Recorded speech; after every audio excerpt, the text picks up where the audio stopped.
wanta sadiin al takkaatti dhabe.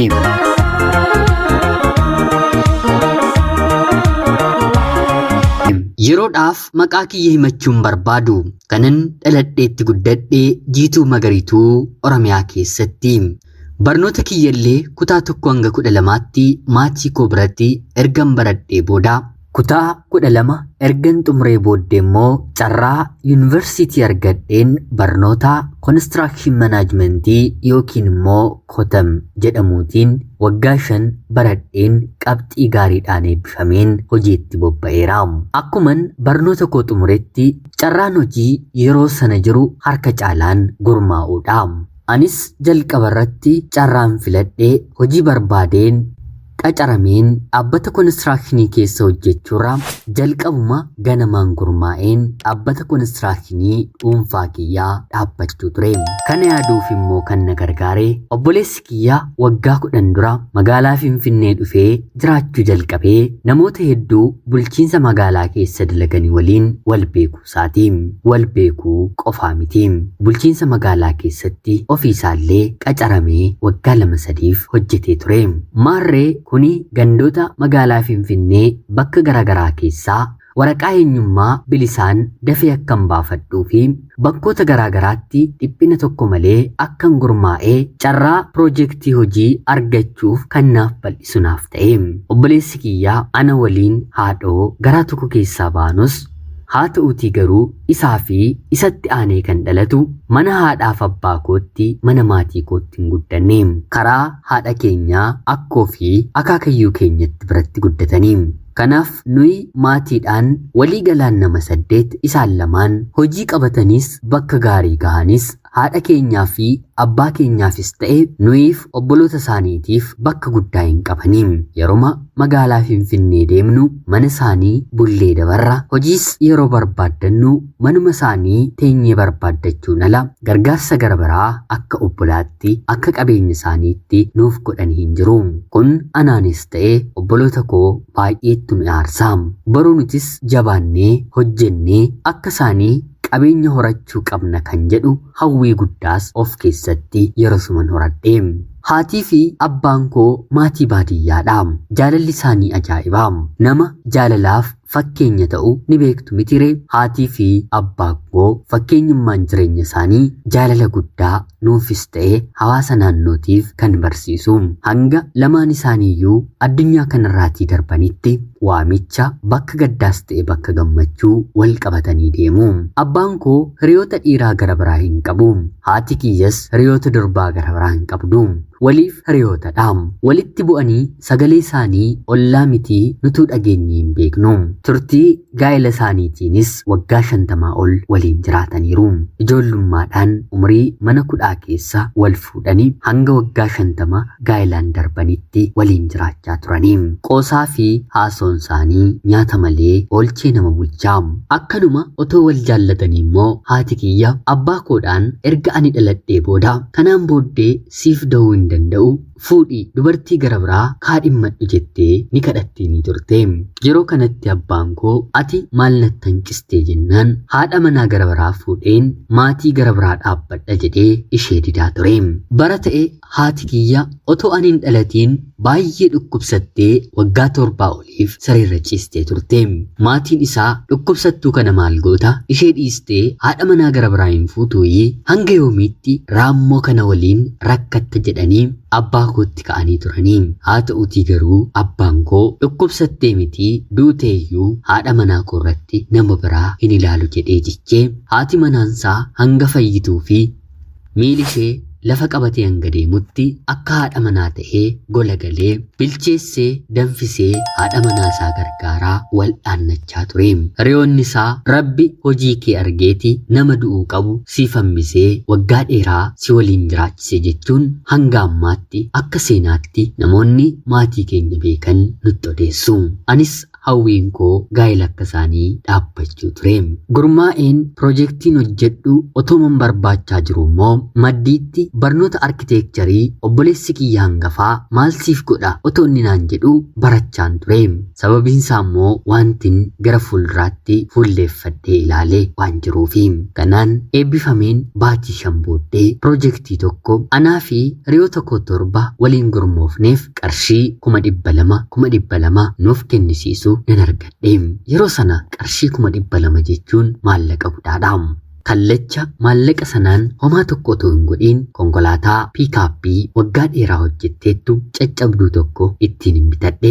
Kanaan obboleessi kiyyaa amma of dandeesseetta, kanaan booddee konkolaataa kanaan hojjedhu iyyuu nyaadhu wantan si gargaaru hin qabu jedhee gargaarsa xiqqoo waanuma taaksiif magaalaa Finfinnee keessaaf naaf kennullee na dhowwate.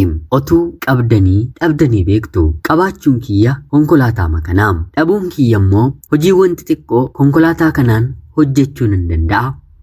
Haa ta'uutii garuu hojiiwwan ani konkolaataa kanaatiin hojjedhu nan madaalu. Barnoota kiyya waliin hin deemu. Ani hojiiwwan gurguddaa hojjechuu abjuun qaba. Kanaan maatii kootti deebi'een maal naaf wayyaa obboleessi kiyya gatii tiraanspoortiillee na gargaaruu didee jedhee yeroon gaafadhuuni obboloota koo warreen kaan naaf kadhatanii. Haa ta'uutii garuu obboloota kiyya lamaan mana haadhaaf abbaa kootti hin guddanneen ala magaalaa Finfinnee keessatti na gargaaruuf humna kan qabu biraan hin jiru. Abbaan koo haadha koo waliin baay'ee waan na jaallataniif lafa isaanii kutanii naaf gurguraa. Ergan baradhee xumuree horii qaban dabareedhaan naaf gurguraa. Waggaa tokko baay'ee rakkadheen isaan rakkiseen harka duwwaatti isaan hambisee. Xiiqii keessa kiyyaa waan beekaniif abbaan koo hanga harkisaa duwwaa ta'utti na gargaaraa, nafaana kufee nafaana ka'aa ture. Obboloonni kiyya warri kaan inni maal ta'ee jennaan qabeenya amma kana isarratti fixxuu bor argatee galagalee isiniin ilaaluu jedhanii maatii kootti na komachaa turanii. Maatii kiyyatti na komachuu qofa otoo hin taane warreen achumatti hafan immoo nu yoo qabeenya isa kam hirmaannaa maatii mitii jechuun narratti ka'aa turanii. Abbaan kiyyaa fi haati koo kan innuu tattaafatee konkolaataa bitate harka duwwaatti yeroo hafu nama ol deemu akkam gargaaruu didduu bor namuma kanatu hunda keessaniif hundee isiniif ta'aa, yoo dandeessan waan qabdaniin gargaaraa malee nuyiin as deebitanii hin komatiinaa jechuun deebisuufi qarshiima 500,000 yoo rakkadhu haadhaaf abbaa kootti ni madhaam. Kanaan ala wanti itti maddu hin qabu. Turtii waggaa tokko booddee garuu ammas piroojeektii argadheen qarshii 400,000 kan naaf argamsiisuun argadhe. Ammas gara duubaa otoo hin taane fuulduratu natti mul'achaa ture. Maatii kiyyaaf waa gochuu waan isaan natti gurguran deebisee bituu otoo hin taane konkolaataa kana jijjiireen eeyyama konistiraakshinii sadarkaa qabu baafachuuf hin karoorse. Karoora sanaaf immoo konkolaataa kanallee gurgureen maallaqa guutuuma 400,000 kana itti dabaleen konkolaataa biraa biteen obboloonni koo innoo qaba quufaadha yeroo yeroodhaan konkolaataa jijjiiraa maqaa jedhus nan argadhe. Maatiin koo waa hunda isaanii beeku. Eeyyama konistiraakshinii baafadheen dorgomuu jalqabe. Ammas maallaqa of harkaan qabu. Obboloonni koo qabaatanis fuulli isaanii garuu anarraatti kan garagaledha. Kanaan otuman jedhu naannoo baatii 8 ammas lafa taa'een hiriyoota koorraa maallaqa liqeeffadheen baatii 8 ittiin jiraadheen fuula namaa dhokachaa hiriyoonni koo maallaqa narraa qaban akka nan argineef ija isaanii duraa deemaa qe'een oolurraa fagaachaa baatii 8 ergan dabarsee booda hojii piroojeektii miliyoona 2 yoon hojjedhe yoo xiqqaate miliyoona 1.2 harka kiyyatti naaf argamsiisuu danda'u nan argadhe. Akka dhuunfaatti hojii kiyya jalqabaadha. Mo'adheen jalqabi jedhameen haa ta'uutii garuu namoonni maallaqa naaf gadhiisan maallaqa kana akkasiif gadhiisnu yoo barbaadde qarshii 50,000 dursiitii akkaawuntii keenya nuuf galchii jedhanii na gaafatanii. Dhugaa maallaqa kana akka hin qabne yoo naaf gadhiistani garuu akkan isiniif kennu gaafan kadhadhuuni lakkii haalli hojii akkanaa hin jiru. Erga maallaqa siif gadhiisnee booda maallaqa waan na ta'eef ati nuuf kennuu dhiisuu ni dandeessaa jedhanii naaf deebisanii. Anis maaloo na gargaaraa maallaqa hin qabu jedhee kadhannaan nama konistirakshinii hojjetu akkamittiin gargaarraa isatu nu gargaara malee jedhanii na didanii anis tooftaa gara biraa barbaaduun jalqabe. Haatii fi abbaan koo harka duwwaa rakkachaa jiru. Obboloota koon kadhadhee homaa obbolaanis ta'e hiriyyaan firri maallaqa 50,000 nama naaf liqeessu torbee lama keessatti kan hin deebisu nama naaf kennuun dhabee taa'een boo'uu yaa Waaqayyoo carraa kana argadheen of jalaa dabarsaa jedheen baay'ee aaruu mana ofitti cufadheen guyyaa 2 booddee namoonni maallaqa kana gadhiisan dhuguma maallaqa hin qabdu taanaan konkolaataa kee bakka bu'insa nuuf kenniitii maallaqa kana siif gadhiisnaa akkuma gadhiisnetti bakka bu'insa siif deebisna atis maallaqa keenya nuuf kennitanaan jedhanii baay'ee ulfaatus filannoo gara biraa waan hin qabneef tolen jedhee deemeen bakka bu'insa guutuu namoota maallaqa kana gadhiisanii keessaa tokkoof hin dabarsee maallaqa kiyyaa naaf gadhiisuuf torbee 2 erga isaanitti fudhatee booda maallaqa kana walakkaa naaf gadhiisanii anis akkuma naaf gadhiisaniin qarshii 50,000 tiraanisfariin godheefi kallacha itti gaafatamaan waajjira hojii sanaa maallaqni kuni maalii jedhee na gaafate anis maaliree akka waliigaltee keenyaatti mitiiree yeroon jedhuuni hin dhageenye bar tapha jijjiirreerraa konkolaataa kee maqaa nama biraatti jijjiirreerraa amma nuti kan barbaannu qarshii 50,000 kaardii moobaayilii kan hin binne otoo hin taane qarshii 500 sirraa barbaannaa konkolaataa kee argachuu yoo feete qarshii 500 akkaawuntii amma galchite irratti guyyaa 3 keessatti galchii sanaan booddee maallaqa kana fillee ulaagaa tokko yoo guutiin siif galchinaa naan jedhanii dura toon taane amma mataan na dhukkubee garattiin galagaluun dhabee itti dhiisuuf konkolaataan kuni miiliyoona 1 ol baasaa kanfaluuf immoo piroojeektii hojjedhuun jedhamellee hojjechuun jalqabne dhakaa tokko otoon buususiin qarshii 500 tokko arfaffaa piroojeektii sanaa konkolaataa kiyya qabatanii na gaafatanii filannoo gara biraan qabu qofaa kiyyadha deemeen maallaqa sana tiraanisfariin godhee fi konkolaataa kiyya maqaa kootti naaf deebisanii sammuun kiyya tuqamee hojii kana hojjechuu jalqabeen baatii tokkoof wayii keessatti bu'aa xiqqoo argadheen hojii kanarraa adda bahee amma gaa yeroo kamiyyuun alatti kasaaraan guddaan na dhaqqabus maallaqni hanga ta'e harka koorra jira mitiiree yeroon hojii kana hojjedhu mana isaaniitii nyaata nyaachaa kan hin ture hoteela xiqqoo kan qaban mucaa Finfinnee tokko waliin baree sabaan Tigireedha.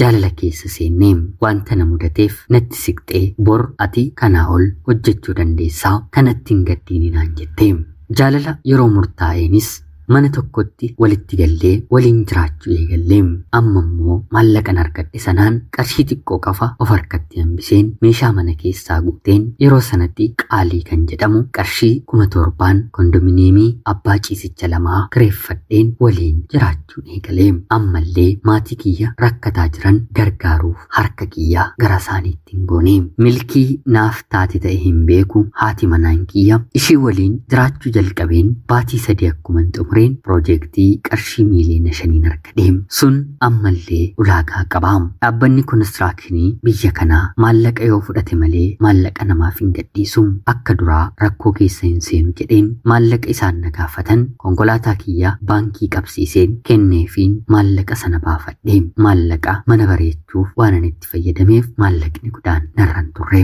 hojiin sun baadiyyaa ture baadiyyaa deemeen baatii 3 keessatti xumureen deebi'e kanaan haati manaan kiyya ulfooftee hin dura cidha gaariitiin akka na fuutu nan barbaadanaan jedhee ammas maallaqa miiliyoona 2 ol buufadheen haadhaa fi abbaa koof uffata tokko otoon jijjiireen gaa'elatti seeneen maallaqa narraa buufadhee sanaan immoo hanga maallaqni 200 qofti harka kiyya irratti haftutti cidha ittiin hin gaggeesse. Hundumtuu nyaatee dhugee itti gammadee na eebbisee deemee haadhaaf abbaa koo dabalatee jechuudha. Kanaan ammallee qarshii 200 sana qusadheen hanga daa'imni kiyya dhalatutti ittiin ga'een akkuma daa'imni kiyya dhalateen ammas piroojeektii qarshii miiliyoona 2 argadheem akka tasaa ta'ee namni hedduun irratti hirmaanne calluma jedheen maallaqa guddaa guutee ture hojii sana qarshii 500 xumureen qarshii miiliyoona 1.5 yeroon buufadhu haati manaan kiyya maallaqa kana of harkatti argite ofii kee konkolaataa qabdaa anaafoo yoom bittaa jettee yeroo na gaafattu miiliyoona 1.2 deemeen konkolaataa biteen kenneefi har'allee sadarkaa kana kanarra gaheen haadha kiyya abbaa kiyya hin gargaarreem. Anis konkolaataa qaba, haati manaan kiyyas konkolaataa qabdi, jireenya gaarii jiraannaa. Kanaan booddee ture haati kiyya dhukkubsatte jedhameen qarshii 20 ergeen guyyaa 2 booddee qaqqabadhu baay'ee dhukkubsatteetti jedhameen yeroon deemu boqoteen argee lafa lixuun dhabeem samiina liqimsuun dhabeem haadha koo takkaa otoon gargaariin anatti otoon boqotiin addunyaa kanarraa na jalaa dabartee baay'ee kan hin jaalladhu baay'ee kan na jaallattu ijoollee ishee hundaa ol ija addaatiin kan na ilaaltu sabbata ishee keessaa waan gudunfatte anaaf qofa kan naaf kennitu haadha koon dhabeem. Namni haadha isaa dhabeellee ni barata mitiire haalli abbaa koo natti hin dhaga'amne ammayyuu baay'ee majiraata natti fakkaata. Kanaan abbaa kiyyaaf bara dhufu maallaqan argadheen mana gaarii nan ijaaraafi jedheen karoora qabadheem jabaadheen hojjechuus eegaleem. Waggaa tokko keessatti hojiiwwan ani hojjechaa ture baay'ee saffisuun piroojeektiiwwan gurguddaa hanga miiliyoona 50tti injifachuu jalqabeen abbootii qabeenyaa biyya kanaa gurguddoo waliin dorgomuu eegaleen waggaa tokko keessatti kaapitaalli qabeenya kiyyaa miiliyoona 100tiin sadarkaa lakkaa'amurra ga'eem. Ani fiigichi kiyyaa qabeenya kana walitti horeen har'a kana yeroon jedhu bor hojii gara biraan natti dhufeen abbaa koollee as deebiin otoon ilaaliin waggaa tokko keessatti haala baay'ee biizii ta'een dabarseem. Tole jedheen biizii mata'een otoon jiruun obboleessi kiyya biyya jiruun abbaa koof mana jaarii jedheen maallaqatti argeen hojjechiisuufi jalqabee. Haa ta'uutii garuu maal haa godhu lafti qotamee utubaan manaa dhaabbatee qorqorroon rukutamu akka gahetti abbaan koo na dhukkube otoo hin jedhiin ijoollee mana jiran isatti dhiyoo jiran waamsifatee walitti hin bu'inaa wal jaalladhaa ani umriin koo asumarratti dhaabbateera jechuun hundumaatti nagaa dhaammatee addunyaa kanarraatti darbee. Hariiroon anaa fi abbaa koo gidduu jiru akka obboloota koo kaanii miti. Anaaf abbaan koo hiriyaa koo natti fakkaata. Rakkina koo dhiphina koo nama itti naasa'uudha. Obboleessi kiyyan maallaqan itti erge kallacha bilbilee koottu abbaa kee awwaalladhu naan jedhe.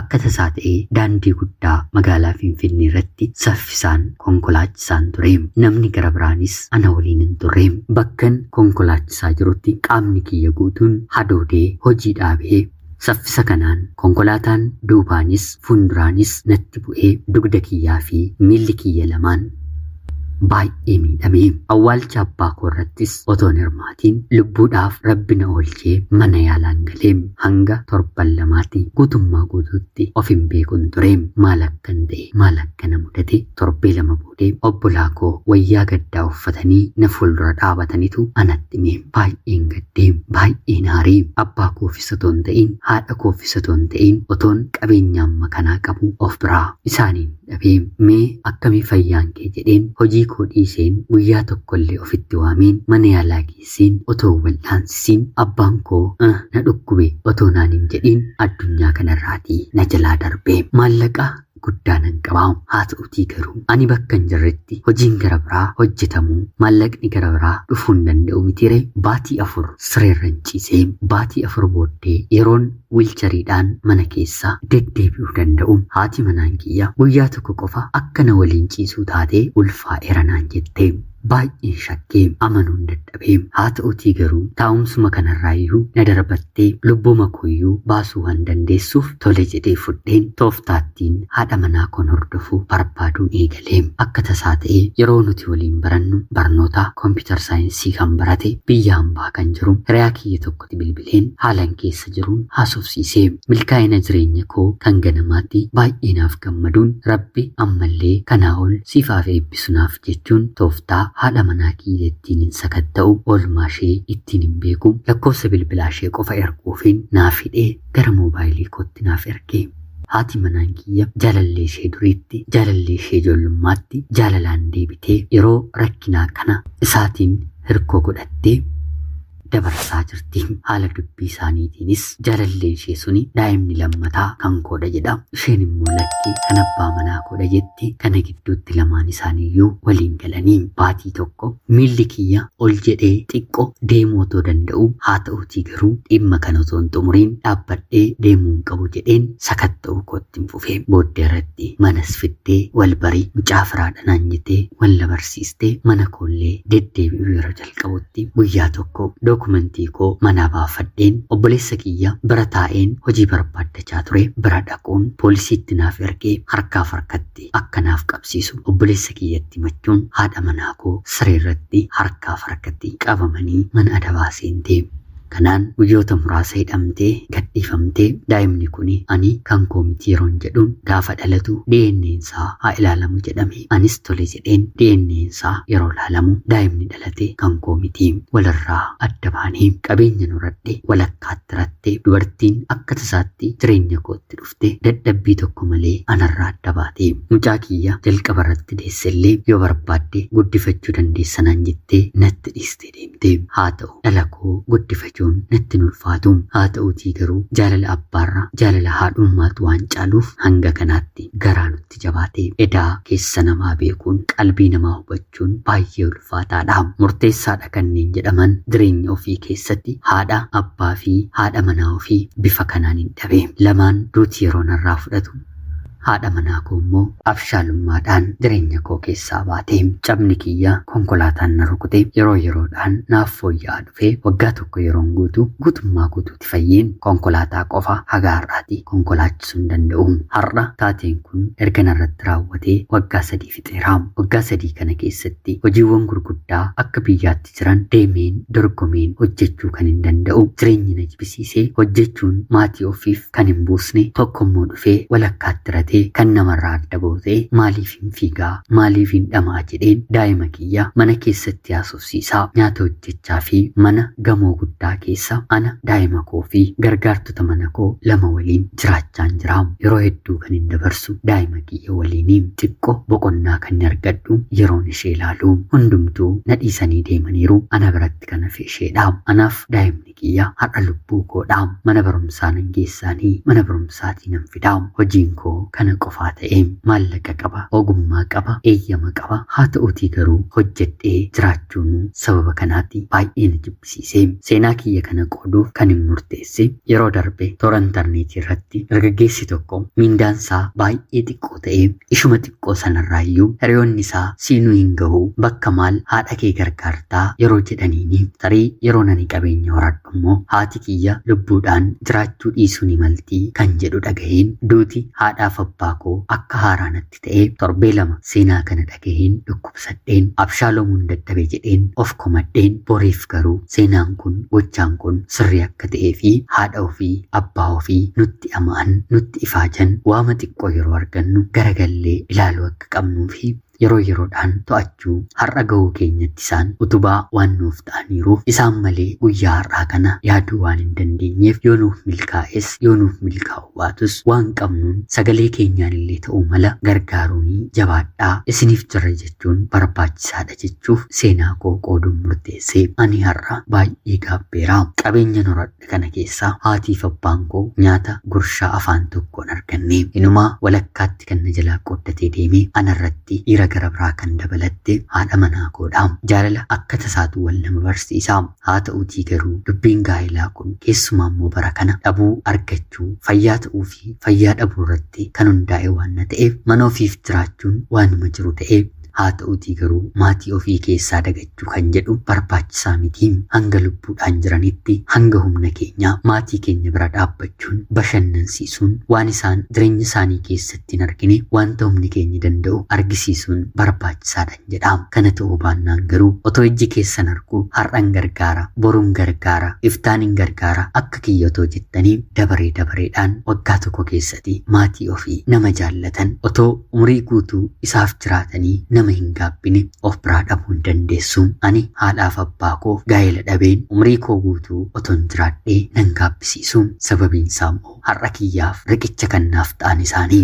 kaleessas kan na jabeessan obboloota koollaa ija addaan na ilaalanii wanta namni yaadne yeroo na yaadu kaleessa bakka kanan gaha ani abbaa qabeenyaan ta'a maallaqa hanga kanaa horachuu hin danda'a yeroon jedhu obboloonni koo akka abjuutti yeroo na lakkaa'an fakkartuu jedhanii dubbii kiyya yeroo narratti dhaamsan haatiif abbaan koo garuu namni kan dubbate jiraata jabaadhu naan jechuun waan qabaniin na jajjabeessanii har'aan na gahanii ofiimmoo na biraa deemanii isin garuu seenaa kiyya kan dhaggeeffattan gaabbii akkanaa akka isin hin dhaqqabne haadha keessan abbaa keessan obbolaa keessan gargaarsi isaan barbaachisu gargaaraanii yooma humna dhabdanii maallaqaan gargaaruu baattan immoo tarii rakkina yookiin immoo dhiphina jireenya isaanii keessatti dhufe yaadaan illee qooduun otuu kana gooteew kana yaalimee jechuun bira dhaabbachuunuu abdii namaaf kennaa. Obbolummaan waliin dhalachuu qofa miti. Erga waliin dhalataniillee rakkina ofii waliif qooduun barbaachisaadha. Kaleessa obboleessi kiyya qabeenya qaban jedhu har'a maallaqaan waggaa 3 dura hojjedheen dachaadhaan isan caalaa. Kaleessa garuu ani maallaqa 30,000, 50,000, 20,000 yeroon barbaadutti bakka naaf kennuu dhiisee hiriyoota isaaf garuu 500,000 miiliyoona 1 yeroo inni liqeessu nan dhagaa ija kootiin nan argaa. Hundumtuu darbeera. Hojjedhees argisiiseera. Har'a yeroo rakkate isas ta'e obboloonni koo gara kaanii anaan akka baankii mana isaaniitti na ilaalu. Haatiif abbaan koo isaaniin illee ilmaan waan godhataniif nan gargaaraanii kan hin qaburraa na gaafatanii jennaan kan isaan na gaafataniin olitti dabaleen kennaa fi rakkina mana isaaniitiif ani jira. Haa ta'uutii garuu kana gochuun koo gammachuu guutuu har'a anaaf hin kennu. Sababiin isaa immoo warreen kun bakka hin dadhabetti bakka hin kufetti ana biraan jiranii ana bira naaf dhaabbachuu kan danda'an hanga dhumaatti utuun naafa ta'e illee na baachuu kan danda'an haadhaaf abbaa kiyya qofa turanii. Isaan garuu har'a bakka dhugaa ana jalaa deemaniiru. Bakka gaariitti illee otoo isaanii yaallatiin ergan qabeenya godhadhee wanta maayee baasu otoon godhiifiin tarii garaan isaanii akkanatti gaddettiin isaan dhabe baay'een gaddaa. Karaa obboloota keessaniis haa ta'u karaa maatii keessanii akkanumallee karaa haadha manaa keessanii gadda kanaaf isin hin dhaqqabeeniin kadhannaa kiyyaa haalan jiru keessaa bahee gara hojii kootti deebi'ee nama biyya akkan ta'uuf illee naaf kadhadhaa. Ana obboleessa keessan magaalaa Finfinnee irraatii ulfaadhaa nagayaati galatoomaa.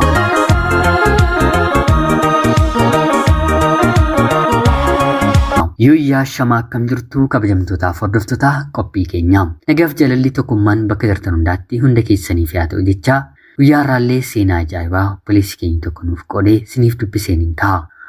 Akkasin irraa barattaniif hubannoo cimaa ta'e tokko irraa argattan homaa shakkii tokko illee hin qabu. Obboleessa keenya seenaa kee kana nuuf qooduu keetiif guddaa galatoomisiin jecha kabajamtootaaf hordoftoonni qophii keenyaa seenaa kana dhaggeeffattan yaada keessan komentii jalatti qoodaa fi jecha qophiin sa'aatii kanaaf siniif qabadheen dhiyaadhe kanuma fakkaatti. Hanga yoonaatti yeroo keessan naaf kennitanii na dhaggeeffachaa turuu keessaniitiif guddaa galatoomaa jecha laayik, sheerii fi sabiskiraayib gochuun illee na jajjabeessaa. Qophii seenaa gara biraatiin hanga walitti deebinutti bakka jirtan maraan turtii gaarii horaa bulaa.